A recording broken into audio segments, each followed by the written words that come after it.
초콜릿은 달콤해 달콤해 달콤해 오렌지는 상큼해 상큼해 상큼해. Ryan's heart nearly went out from her ribcage when she saw Tyrone waiting for them in the Chinese restaurant. Komportable itong nakaupo at matilim tingin ito sa kanya. Inirapan niya ito at mabilis na nag-iwas ng tingin. After that incident in the fitting room, she was foaming mad in the insolent lying cheating devil. Iniwan niya ito sa fitting room nagpupuyos ng galit.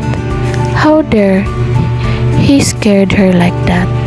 Beste, nakakapwisit. Mukhang paglalaroan na naman siya nito.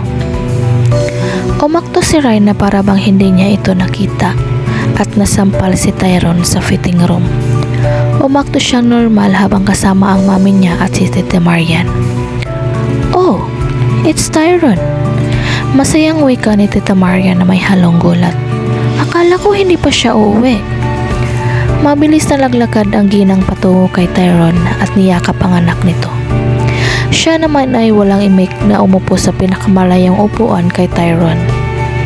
She did not trust herself near that brute. Palagi siyang tretrider ng katawan at puso niya. Ryan, anong ginagawa mo riyan? Nasa boses ng ina niya, hindi ito sang-ayon sa pinili niyang upuan. Halika rito sa tabi ko. Umiling siya. I'm okay, her. Mom. Oh, silly. Hinawakan siya ni Tita Myran sa kamay at sa pilitan siyang hinila patungo sa upuan na nasa tabi ni Tyrone. Sa pilitan siya nitong pinaupo sa tabi ni Tyrone. There. Dapat palagi kayo magkatabi. Tita Myran giggled like look at her mother. Aren't they cute together? Her mother giggled like teenage girl. You don't say. Itinirik niya ang mata at nagbaba ng tingin. Ano bang pinagsasabi ng mga ito? Nakakahiya. Bakit mo ba ako sinampal? Biglang tanong ni Tyrone sa mababang boses. Pasimpleng tinakpan ni Ryan ang bibig bago nagsalita. You deserve that slap. No, I don't. Matigas ang boses na sabi nito. Pagbabayaran mo ang sampal na iyon. As far as I can remember, wala akong ginawang masama sa iyo para sampalin mo ako ng ganun kalakas. Pinuko niya ito ng matalim na tingin bago nagbaba ng tingin. Pagbabayaran? As far as I know too, wala akong ginawang mali sa iyo. Wala? Naririnig niyang nagtadagis ang bagang nito. You fucking slapped me, Ryan. She knew that Tyrone was mad at her for slapping him, but the way he said her name, it sounds soft and intimate. It made her heart want to jump out from her ribcage. I can't believe that this guy has so much effect on me. Hindi siya umimik at umaktong abala sa paglalalaro ng Candy Crush sa cellphone niya. Ayaw niyang makipag-usap sa lalaking katabi niya na halos sumabog ang puso niya sa sobrang bilis dahil lang sa pagtawag nito ng pangalan niya. That's too much. Thankfully, mukhang nakikisama ngayon ang binata dahil hindi niya ito nagsalita pa. Habang naghahapunan sila sa isang Chinese restaurant, wala silang imik pareho ni Tyrone. Kung may nagtatanong lang sa kanila, saka lang sila sasagot. Ganun sila ng binata hanggang sa matapos silang kumain. Hindi nila kinibo ang isa't isa at sa tingin ni Ryan ay makabubuti iyon para sa kanila. Tyrone did not know if it was a blessing or a curse that he was now sitting beside Ryan on the back seat, the last row of the van. Sila lang dalawa doon ng dalaga. Ang mga magulang nila ay nasa unahan. Malinaw pa sa alaala niya ang nangyari sa parking lot ng SM Baguio. Ang dahilan kung bakit magkatabi sila ngayon ni Ryan. Nang makita ng ama niya na Hammer ang minamanihong sasakyan ni Lander, ay gusto nitong doon ito sumakay, pati na rin ang Tito Gavin nito, ang asawa niya si Tita Charita. Kaya ang nangyari, si Lander ang nagmamaneho at nagsisiksikan sa passenger seat si Train at Calix kasi ayaw ng mga ito na sa van sumakay kasama nila. So yeah, here he was with Ryan on the last row of the van. He thought it was a blessing because he missed her and he wanted to be with her. And anyway, as it turned out, it was a course because fact it, he couldn't do anything with his parents just in front of them. Nakakainis. Nang makalabas na sasakyan nila sa Baguio, naglagay ng airpod sa tenga si Ryan. Mukhang hindi talaga siya nito papansinin. Why did he even hope that she would reconcile with him after she slapped him? Umaasa lang siya sa wala. Na makita sila kanina, ang talim ng tingin nito habang nakatingin sa kanya. Parang gusto siya nitong galitin sa leeg. Hinayaan niya lang ang dalaga na makinig ng music sa earphone nito. Wala siyang balak na pansinin ito hanggang sa makarating sila sa Pangasinan. Galit pa rin siya sa pagsampal nito sa kanya. As far as he knew, wala siyang ginawa rito. Kaya hindi niya maintindihan kung para saan ang sampal nito. Pero hindi pa rin niya napigilan ang sarili. Binalingan niya ang dalaga. May kung anong damdamin na lumukop sa puso niyang makitang nakayuko ang dalaga ulo nito at natutulog. Her position looked uncomfortable. He sighed, then with utmost care, he guided her head to lie on his lap. Napatitig siya sa maamong mukha ni Ryan habang natutulog. Her beautiful face haunted his sleep hours and even in his waking hours. Palagi na lang itong laman ng isip niya. She was not healthy for him. His gaze dropped on her sweltering hot lips. Marahas niya pinilig ang ulo na para siyang nahihipnotismong ilapit ang labi niya sa mga labi nito. Natutukso siyang ilapit ang mga labi niya sa mga labi nito. At hindi na niya kayang labanan ang tuksong nararamdaman. Nilapitan niya ang labi niya sa labi nito. Hindi niya kayang pigilan ang sarili dahil pagdating sa babaeng to, nawawala siya sa tamang huwisyo. Habang nakikinig ng music si Ryan sa earphone niya, hindi niya namalaya na nakaidli pala siya.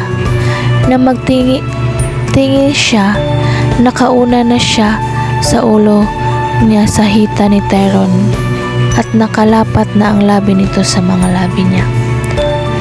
Mukhang napansin nito na gising na siya dahil kaagad itong pinakawalan ang mga labi niya at matiim siyang tinitigan.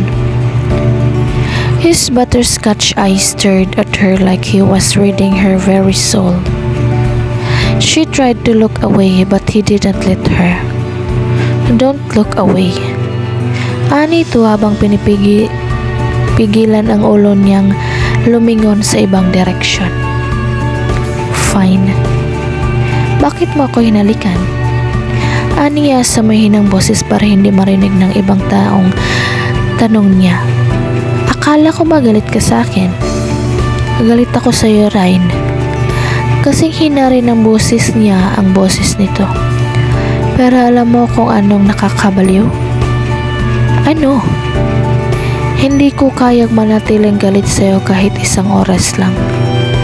I told myself that I'm mad at you, but it only took one kiss from my anger melt away.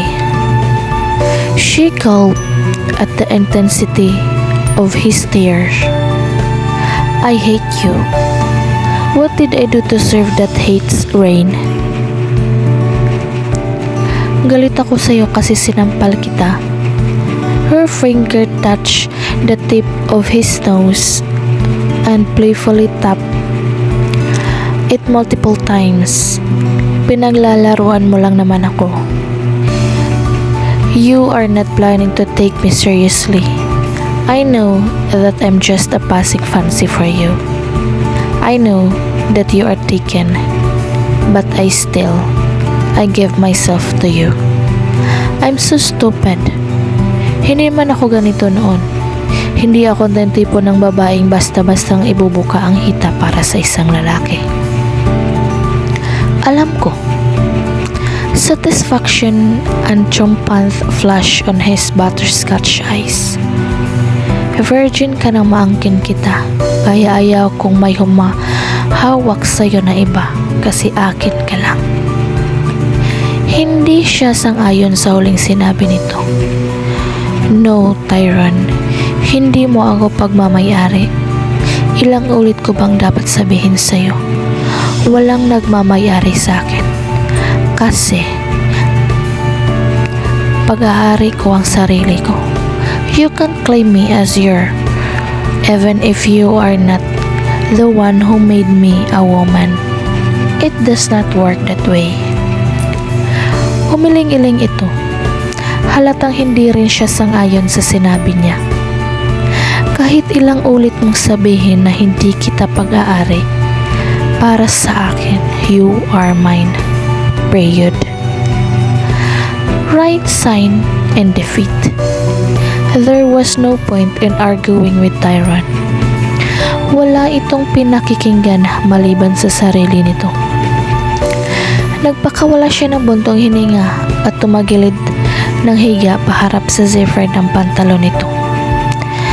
Tumikhim ang binata at bumulong sa tenga niya. Sweetheart, your mouth is not my crotch. I'm already fucking horny at the moment. Please, huwag mo nang dagdagan pa. Her cheeks flame and fast as lightning, she turned around, her back on his freaking ground. Ipinikit niya ang mga mata at nagpanggap na tulog. Pagkalipas ng ilang minuto, naramdaman niyang may sumaklay sa buhok niya gamit ang kamay nito. Her heart thud loudly knowing it was Tyron. Natigilan siya. She didn't move a muscle as she shivered the feeling of her hand combed her hair. It felt smoothing. Hindi niya napigilan ang itis kumawala sa mga labi niya nang maramdamang kumanta ang binata. Sweet Jesus, this guy never sighs to make her heart flipped a million times. Hanggang sa makarating sila sa Pangasinan, nakaunan ang ulo ni Ryan sa hita ni Tyron. Panay pa rin ang suklay nito sa buhok niya gamit ang kamay nito. Nang tumigil ang van na sinasakyan, kasing bilis ng kidlat siyang bumangon at inayos ang sarili. Mahinang tumawa si Tyron saka inilapit ang bibig sa tenga niya. Dahilan para tumalon-talon na naman ang puso niya. I'll visit you in your room tonight, bulong nito. Bago pa siya makasagot, nakalabas na ito ng van at binuksan ang pinto ng garahe. Mula sa loob ng van, nakita nitong sinalubong nito ang paparating na sasakyan ni Lander. Huminga siya ng malalim sa lumabas ng van. Madam Ryan, sigaw ni Train sa pangalan niya na makalabas siya na sasakyan. He waved his hands at her and smiled dazingly. Hi, how are you? I'm fine. She waved back. How about you? I'm good now that I saw you. Napatawa siya sa sinabi nito lalo na nang tinampal ni Tyron ang kamay nito na kumaway-kaway sa kanya. Masama siya tinignan nito kay Train at sa kanya. Itinirik na lang niya ang mata dahil sa inakto ng binata. Pagkatapos magpaalam sa mami nito at kay Tita Marian na magpapahinga na siya dahil napagod siya sa biyahe, umakyat siya sa third floor at pumasok sa silid niya. Pagkatapos niyang maligo, pinatay niya ang ilaw sa silid niya at nahiga sa kama. Bumalik sa isip niya ang nangyari kanina sa van. Napangiti siya nang maalala na sinuklay ni Tyrone ang buhok niya at kinantahan pa siya. Well, sort of. It was just a simple hum, but that hum sent havoc on every cells of her body. Bumalik sa kasalukuyan ang isip niya nang marinig na bumukas ang pinto sa silid. She froze on the bed and waited for the intruder to speak. Bakit naman kasi pinatay niya ang ilaw? Ayan tuloy, hindi niya makita kung sino ang pangahas na pumasok sa silid niya. The intruder sat on the bed. Nang maamoy niya ang nakakahalin ng pabango ni Tyrone, nakahinga siya na maluwag. Tyrone? Tawag niya sa pangalan ng binata. Gusto niyang masiguro na ito ang pangahas na pumasok sa kwarto niya. Ang pangahas ay nahiga sa tabi niya. Yumakap ang isang braso nito sa baywang niya at naramdaman niya ang bibig nito na malapit sa tenga niya. Tumatama ang hininga nito sa leeg niya at nakikiliti siya. I told you I'm gonna visit you. Tyrone's voice filled her ears. So you say? Yeah. Lumapat ang labi nito sa likod ng tenga niya. I miss you, Ryan. I miss you too. Hindi kita na-miss? Sigurado ka ba yan?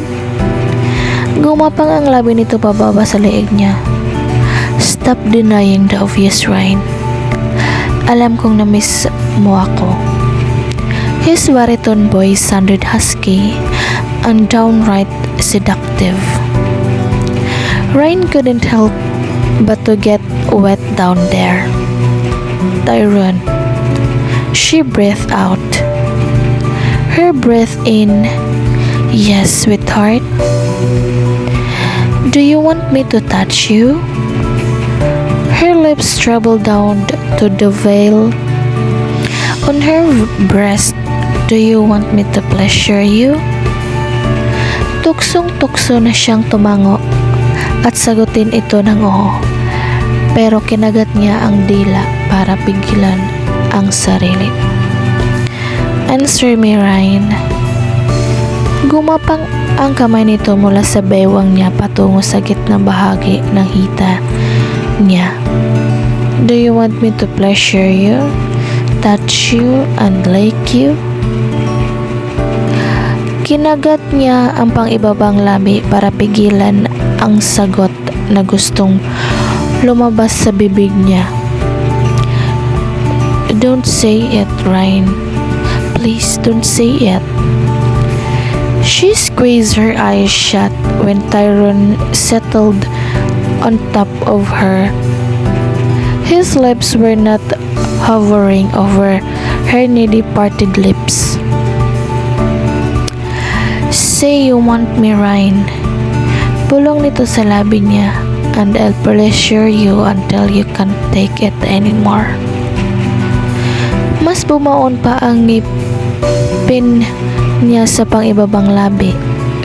No, don't say it. Bigla siyang napamulagat ng mata nang ipasok nito sa loob ng suot niya pajama ang kamay nito na hinawakan ang pagkababae niya. Tyrone. Impinch siyang napasigaw nang maramdaman ang rumaragas at masarap na sensasyong dulot ng kamay nito. Yes, Ryan? He brushed her lips against hers. Teasingly, say it. Say it that you want me. Tinukso nito ang labi ng pagkababae niya na alam niyang masana. Say it, babe. Say it and I'll pleasure you. And I won't stop even if you beg me to. No, don't say it. Tyron's fingers started working on her glint, teasing and playing with it.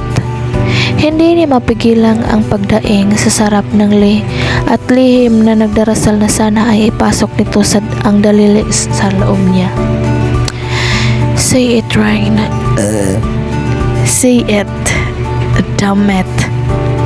Mukhang naubusan na ito ng pasensya sa katigasan ng ulo niya. Ayoko. Aniya nahabol ang hininga. Ayaw mo? A deep-throated chuckle escaped his lips. I'll change your mind then. He slid 2 fingers inside her mouth, making her gasp and moan loudly. Holy shit. Heaven. Say it, Ryan. I lost. I gave up. Fine. I want you. She cupped his face and crushed her lips on his. Kinagat niya ang pag-ibabang labi nito bago pinakawalan ang mga labi ng binata. I want you. I miss your touch. I'm hungry for your lips. And I need you to feel me. Ayan ba ang gusto mong marinig mula sa akin? Naramdaman niya ngumiti ang binata habang magkalapit ang mga labi nila. Oo, yun ang gusto kong marinig mula sa'yo. Tyron was about to move his finger in and out inside her when the door of her room opened. They both froze in shock. Walang gumalaw sa kanilang dalawa at hinintay ang bumukas ang ilaw. Pero nanatiling madilim ang silid. Sino yan? Tanong na makabawi sa pagkabigla. Her heart was still thumping in fear and nervousness. Sorry, sweetheart, anang boses ni Tita Marian. Pinuntahan ko kasi si Tyron sa kwarto niya pero wala siya ron. Nakita mo ba siya? Magkaharap lang sila. Kasi kayo ng kwarto, I'm just wondering if she saw him. Guwapo? Hindi po. Pagsisinungaling niya habang kagat ang pangibabang labi. Oh, okay. Sorry to bother you, sweetheart. Good night. Nagpaalam si Tita Marian at lumabas na ng silid niya. The moment the door closed, they let go of the breath they didn't know they were holding. Whoa, that was close, ani ni Tyron. Yeah, you should continue. Should we? Balik tanong niya. Yeah, we definitely should. Pagkasabi na yun ay dahan-dahan itong inilabas-pasok ang dila sa pagkababae niya.